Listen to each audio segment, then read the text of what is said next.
dia mungkin mampu tetap tenang menghadapi masalah. Namun karena dia sedang di rumah sekarang, mungkin mustahil baginya untuk melakukan itu. Jadi dia mungkin akan tidak sabar dan langsung masuk tanpa berpikir panjang. Kemungkinan hal ini terjadi meningkat secara eksponensial seiring waktu. Jadi Ye Xuan melewatkan pemanasan dan langsung menuju inti permasalahan.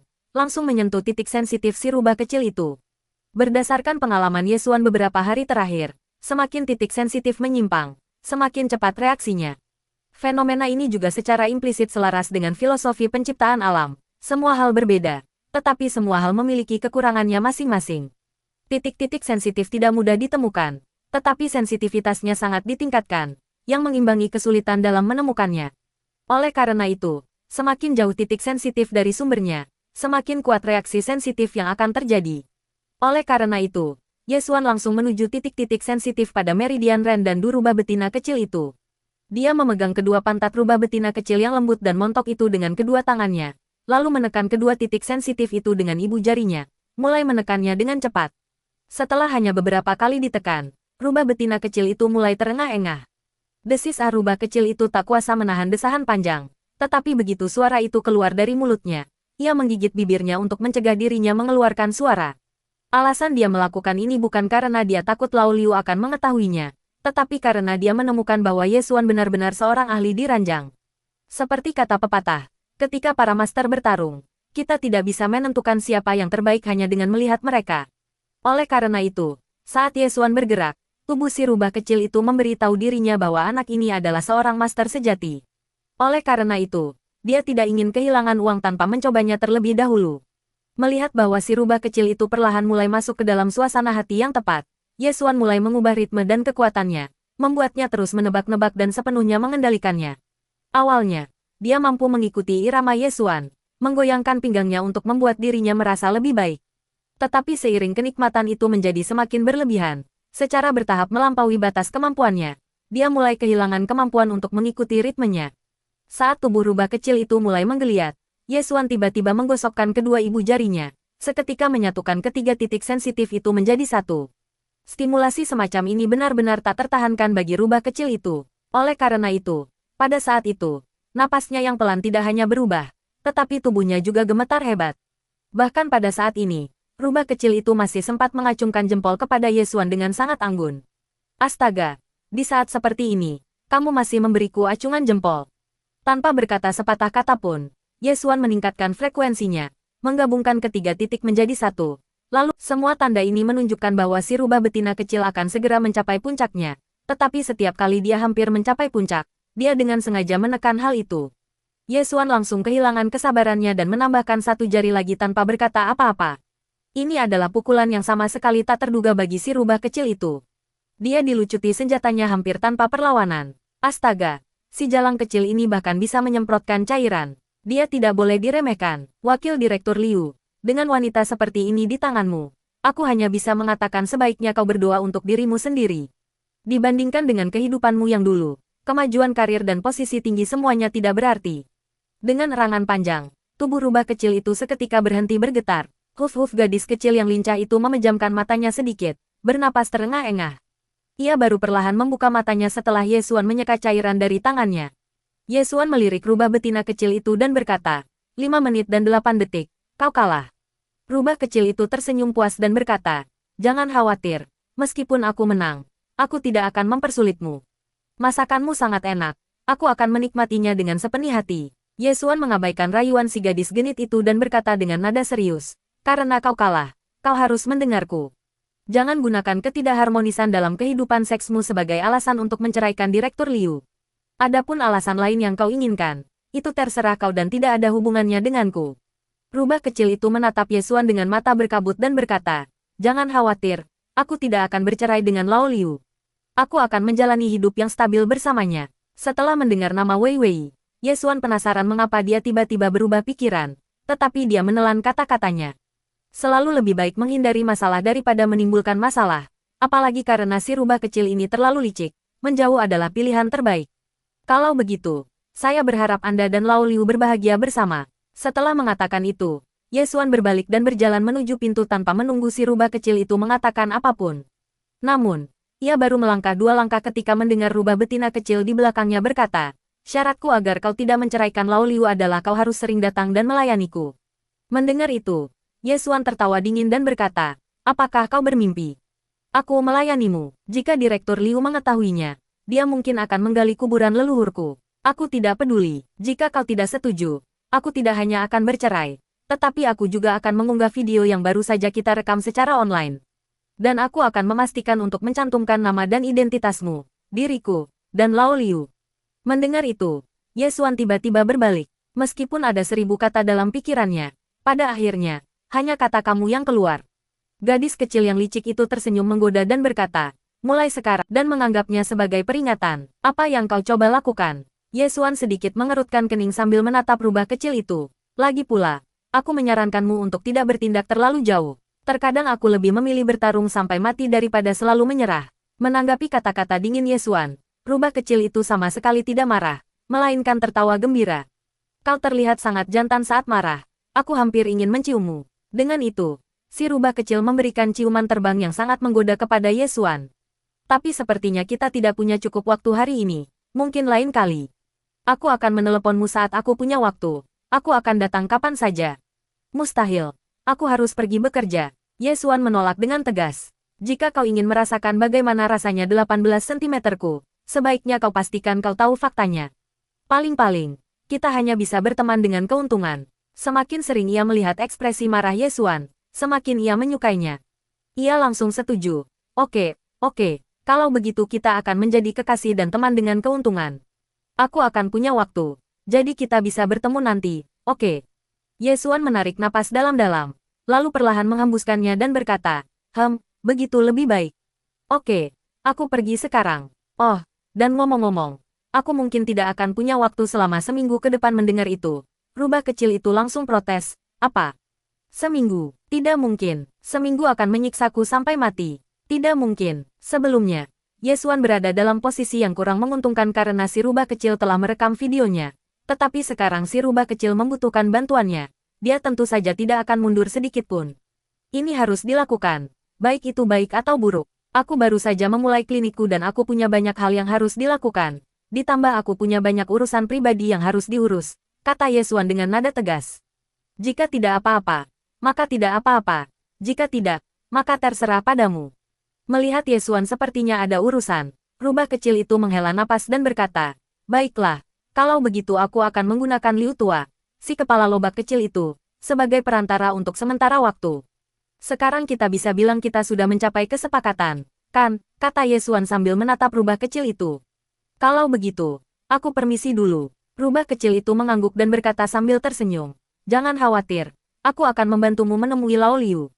Singkatnya, kamu tidak akan rugi. Ye Xuan mengangguk dan berkata, baiklah, selama kamu teliti dalam pekerjaanmu, aku juga tidak akan bisa diandalkan. Setelah mengatakan itu, Ye Xuan mendorong pintu hingga terbuka dan berjalan keluar. Melihat Ye Xuan keluar, Wakil Direktur Liu segera berdiri dan menyambutnya, menatapnya dengan khawatir dan berkata, Dokter Ye, apakah Xiao Xue? Ye Xuan menatap Wakil Direktur Liu dan berkata, Direktur Liu, ada apa dengan saya, Dokter Ye? Bukankah sebelumnya Anda mengatakan bahwa kesehatan saya baik-baik saja? Ye Xuan menjelaskan, Direktur Liu, Anda salah paham. Saya tidak mengatakan Anda sakit. Saya hanya ingin memberi Anda beberapa tips untuk membuat kehidupan seks Anda lebih memuaskan. Oh, teknik apa? Wakil Direktur Liu langsung tampak penasaran. Dokter Ye, tolong beritahu saya dengan cepat. Saya tidak sabar. Semakin cemas Wakil Direktur Liu, semakin Ye Xuan harus membuatnya tetap dalam ketegangan. Lagi pula, dia tidak bisa melakukan kunjungan ke rumah ini tanpa imbalan. Jika dia tidak dibayar, pasti ada keuntungan lain. Direktur Liu, begini ceritanya. Saya telah meneliti topik penting sejak saya mulai kuliah, kata Ye Xuan, sengaja berbicara perlahan. Karena topik penting yang saya teliti ini, saya memiliki julukan yang sangat terkenal di kampus. Nama panggilan, Wakil Direktur Liu bertanya secara spontan setelah mendengar ini. Nama panggilan apa? Ye Xuan tersenyum tipis dan berkata, ada banyak versi julukan ini, tetapi salah satunya adalah favoritku. Bapak Seni Kamar Tidur. Melalui penelitianku yang mendalam, aku tahu bagaimana membuat seorang pria menaklukkan wanita di ranjang. Ini bukan tentang kekuatan fisik, tetapi tentang teknik yang berfokus pada wanita. Wakil Direktur Liu sudah lama mendengar bahwa beberapa orang sedang meneliti masalah ini, Tetapi kebanyakan dari mereka berbicara tentang mengonsumsi afrodisiak atau berfokus pada kaum pria itu sendiri. Pada dasarnya dia belum pernah mendengar tentang teknik apapun yang berfokus pada kaum wanita. Jadi, ketika mendengar Yesuan mengatakan bahwa teknik-teknik itu dirancang dengan mempertimbangkan wanita, Wakil Direktur Liu segera meminta Yesuan untuk duduk dan menjelaskan perlahan. Yesuan tersenyum tipis dan berkata, "Tidak perlu. Aku sudah melakukan pemeriksaan dan tes yang relevan serta merancang teknik yang cocok untuk istrimu. Dokter, tolong beritahu saya dengan cepat." Yesuan mengangguk sedikit dan berkata, "Melalui metode eksplorasi titik akupuntur yang saya ciptakan sendiri, saya menemukan bahwa titik sensitif istri Anda berada di sisi kiri dan kanan anusnya. Jika Anda lebih sering merangsang kedua titik ini selama pemanasan dan hubungan seksual, kehidupan seks pernikahan Anda akan meningkat secara signifikan." Mendengar itu, mata Wakil Direktur Liu berbinar, tetapi setelah kegembiraan awal, tatapannya dipenuhi keraguan. Yesuan, sebagai seorang pria, tentu saja dapat mengetahui apa yang dipikirkan Wakil Direktur Liu sekilas. Jadi dia menjelaskan, "Direktur Liu, jangan khawatir. Ini adalah kesimpulan yang saya ambil dari analisis meridian dalam pengobatan tradisional Tiongkok. Ini adalah pola wanita yang saya pelajari dengan berkonsultasi dengan berbagai buku kedokteran klasik." Wakil Direktur Liu tentu saja mengerti maksud Yesuan dengan kata-kata itu. Untuk menghindari kesalahpahaman yang tidak perlu, dia segera menjelaskan, "Dokter saya tahu Anda sangat profesional.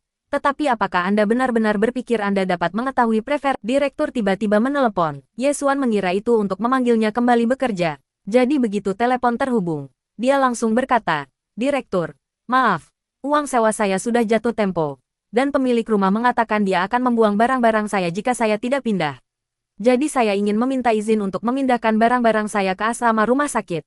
Namun, yang mengejutkan Yesuan, sang direktur langsung berkata, "Ini bukan seperti kamu sedang cuti.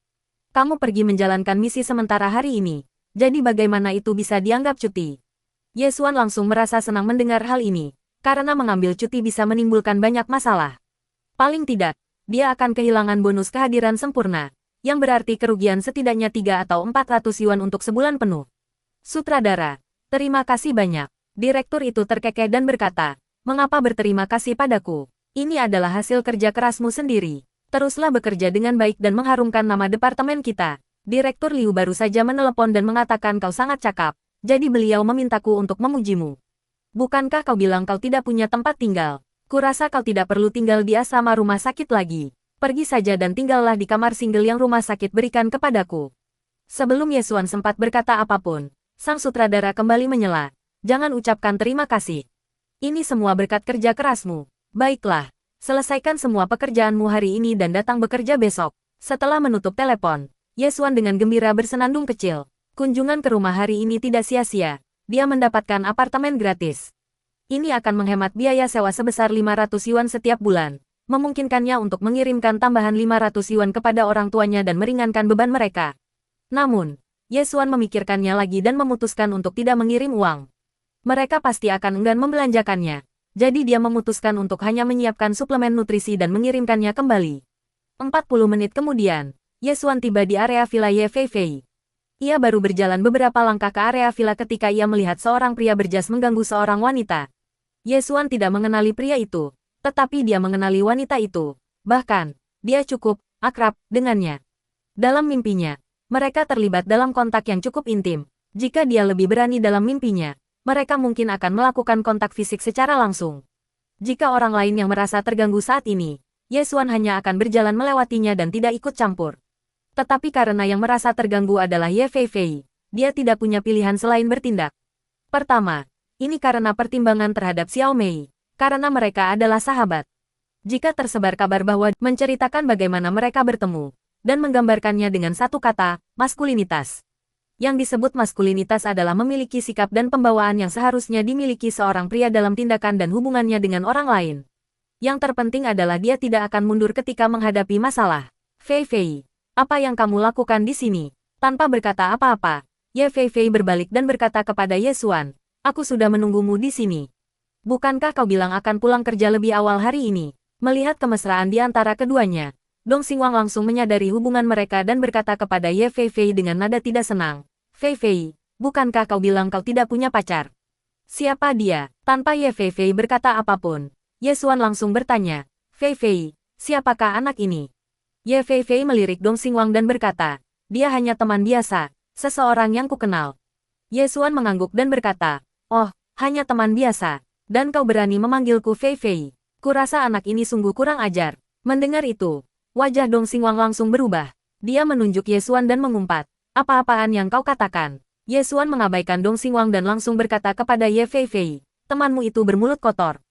Kurasa kita sebaiknya mengabaikannya mulai sekarang. Ayo pulang dan tidur siang. Aku sama sekali tidak tidur semalam dan aku kelelahan bekerja hari ini. Mendengar itu, wajah Ye Fei Fei langsung memerah. Reaksi pertamanya adalah membalas. Tetapi dia menelan kata-katanya. Lebih baik tidak berdebat tentang ini di depan umum. Apapun hasilnya, dialah yang akan menderita. Namun, setelah mendengar ini, wajah Dong Xingwang memerah. Dia tidak menyangka Ye Fei Fei tinggal bersama orang lain dan tidak bisa tidur sepanjang malam. Pukulan ini seperti akhirnya berhasil mengajak pacarnya tidur hanya untuk menemukan bahwa pacarnya adalah seorang waria. Fei Fei, bagaimana mungkin kau bersama pria seperti itu? Hentikan omong kosongmu dan enyahlah dari sini, teriak Ye Xuan dengan tidak sabar. Menghilanglah dari sini segera, atau jangan salahkan aku kalau aku tidak sopan. Karena tidak mengerti apa yang dikatakan Dong Xingwang, Ye Xuan merangkul Ye Fei Fei dan berjalan menuju villa.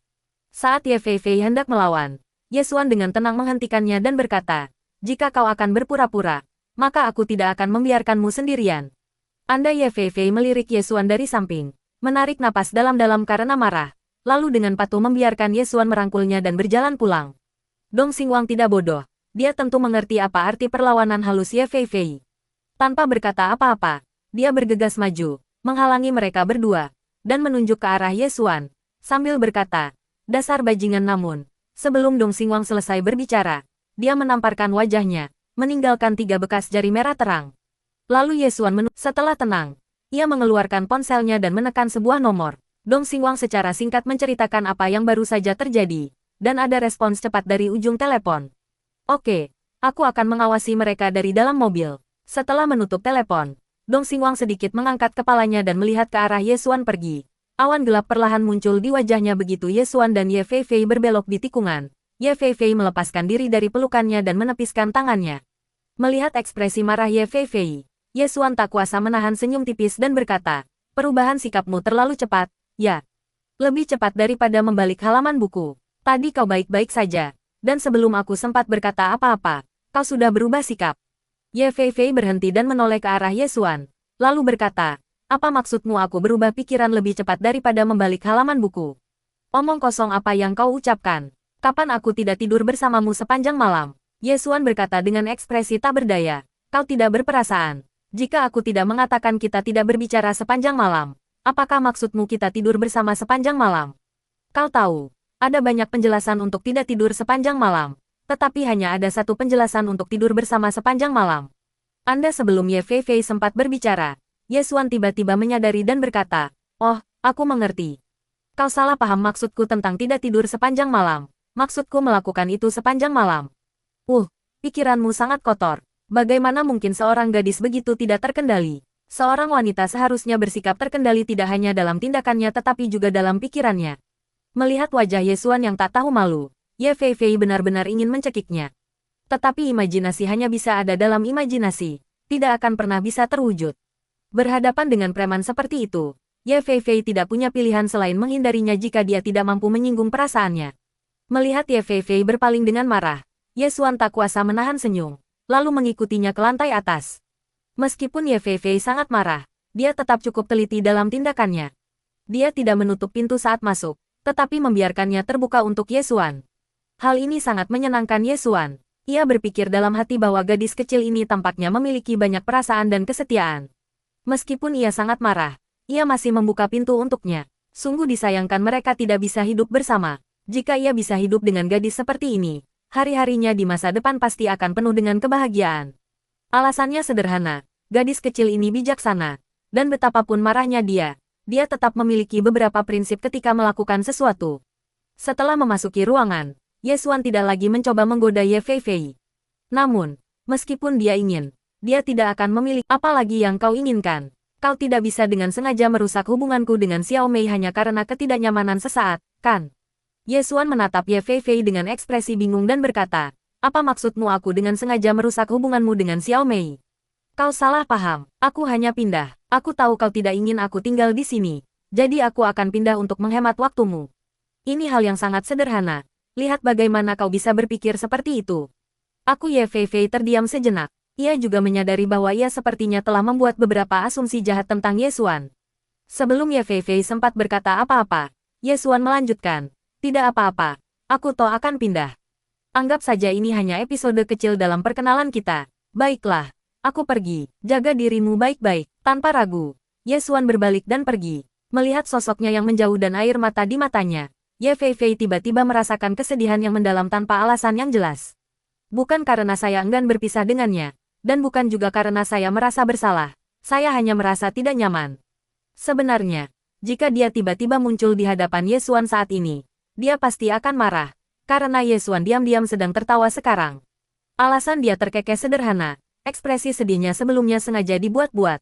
Motivasinya juga sederhana, untuk menciptakan kontras yang mencolok dengan Ye Fei Fei saat dia pergi, meletakkan dasar untuk tindakannya selanjutnya.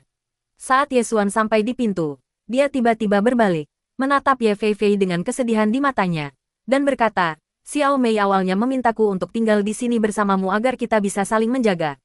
Jika aku tidak tinggal di sini lagi, jaga dirimu baik-baik. Jika hal seperti hari ini terjadi lagi, hubungi aku dan aku akan segera datang. Melihat kesedihan di wajah Ye Xuan, dan mendengar kata-kata tulusnya, Ye Fei Fei tiba-tiba berkata, Ye Xuan, sebaiknya kau tetap di sini. Xiao Mei benar, lebih baik kau tetap di sini untuk memberikan dukungan. Mendengar itu, Ye Xuan sangat gembira. Tampaknya belajar psikologi di perguruan tinggi adalah salah satu pilihan terbijaknya. Meskipun diam-diam merasa senang, Ye Xuan tetap tenang dan bersikap sabar saat berkata, kau tidak melakukan ini karena rasa bersalah atau kasihan, kan? Sejujurnya, kau benar-benar tidak perlu melakukan ini. Kepindahanku bukan berarti aku musuhmu. Tidak, aku tidak bermaksud begitu. Aku hanya merasa telah salah paham padamu sebelumnya. Ye Fei Fei menatap Ye Xuan dengan tulus dan berkata, itulah mengapa kau memiliki prasangka terhadapku. Aku minta maaf padamu. Aku benar-benar minta maaf. Seorang pakar kencan terkenal dunia pernah berkata bahwa jika Anda ingin seorang wanita langsung menyukai Anda, mulailah dengan matanya. Semakin dalam tatapannya, semakin mudah. Ye Xuan ingin menambahkan sesuatu pada teori ini. Jika sentuhan kasih sayang ditambahkan pada tatapan mata, efeknya akan lebih baik lagi. Terutama jika sedikit kelembapan ditambahkan, efeknya akan lebih ampuh. Situasi saat maka aku tidak akan merahasiakan hubungan kita. Tanpa menunggu Ye Fei Fei mengatakan apapun, Ye Xuan tersenyum tipis lalu dengan tegas berbalik dan pergi. Melihat Ye Xuan telah pergi, Ye Fei Fei dengan cepat berkata, kalau begitu, izinkan aku mentraktirmu makan.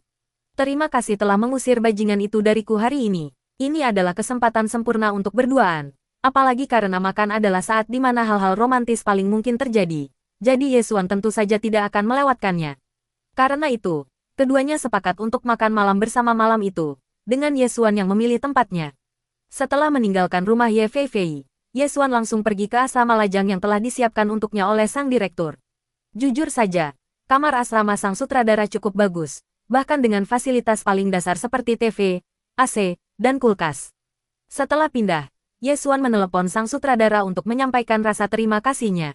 Itu barang yang saya beli waktu saya dan kakak iparmu tinggal di sana.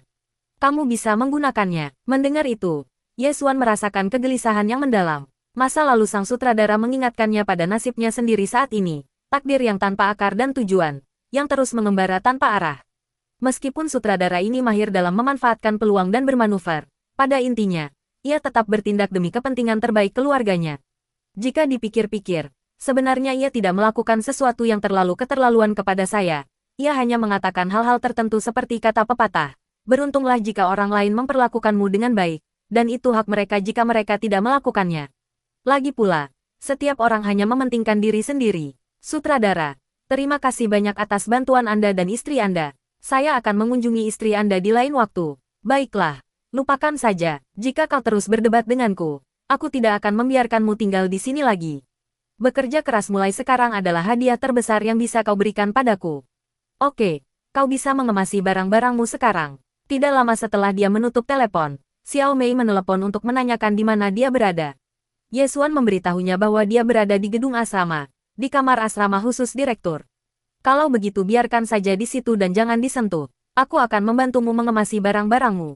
Kamu bisa membelikanku makan siang. Aku juga bisa tidur siang bersamamu nanti. Ye Xuan terlalu malas untuk merapikan, jadi dia setuju untuk pergi membeli makan siang. Sebenarnya, itu bukanlah hal yang terpenting. Hal terpenting adalah tidur siang. Agar tidak menunda kemungkinan luapan gairah, Ye Xuan merapikan tempat tidur sebelum turun ke bawah. Setelah membeli makan siang dan kembali, Xiao Mei juga tiba dari rumah sakit. Keduanya berjalan dan mengobrol sambil naik ke lantai atas, di mana Ye Xuan sengaja menceritakan beberapa lelucon cabul untuk menciptakan suasana yang lebih bergairah nanti. Meskipun Xiao Mei menyebut Ye Xuan sebagai baik dan tidak pernah bisa berhenti, pada saat itu, Ye Xuan perlahan menenangkan Xiao Mei. Ia dengan lembut mengangkat dagu Xiao Mei yang genit dan berkata, Xiao Mei, kamu terlihat sangat cantik dengan seragam perawatmu.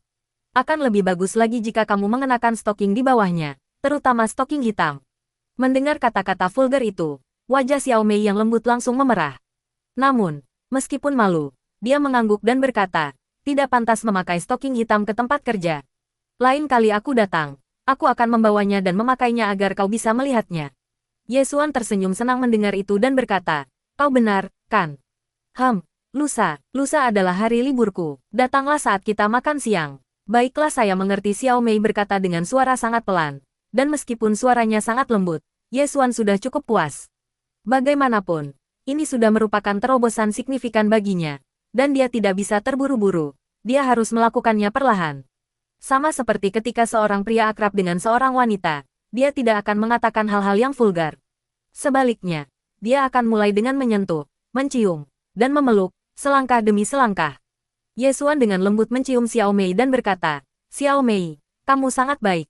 Xiao Mei sedikit tersipu dan berkata, baguslah kau tahu, tapi kau tidak boleh menindasku. Perundungan. Ye Xuan sedikit mengerutkan kening sambil menatap Xiao Mei dan berkata, apa itu perundungan? Ada banyak cara untuk mengatakannya. Jika ini perundungan, maka kaulah yang merundungku. Ye Xuan menatap mata Xiao Mei dan berkata dengan ekspresi yang sangat serius, Xiao Mei, tahukah kau? Kau sangat cantik, seperti sebuah karya seni. Dihadapkan dengan pujian yang begitu terang-terangan, Xiao Mei benar-benar tidak tahu harus bereaksi seperti apa. Ditambah dengan tatapan membara Ye Xuan, dia bingung harus berbuat apa. Satu-satunya yang bisa dia lakukan adalah sedikit menundukkan kepala. Tubuhnya gemetar tanpa sadar, dan lengannya secara naluriah melingkari tangan Ye Xuan. Xiao Mei, tidak baik kau menggenggam tanganku terlalu erat. Kedua tanganmu yang seperti karya seni itu seharusnya tidak dihimpit seperti itu, kata Ye Xuan lembut kepada Xiao Mei. Tangan Ye Xuan perlahan meraba punggung Xiao Mei, dengan lembut membelai punggungnya yang halus, lalu bergerak ke bawah ke bokongnya. Lalu, pada saat itu, Xiao Mei tiba-tiba meraih Ye Xuan dan berkata, Li Chen, aku ada apa? Tanya Ye Xuan sambil menatap Xiao Mei. Apakah kamu tidak nyaman dengan posisi ini? Xiao Mei menggigit bibirnya keras-keras dan berkata,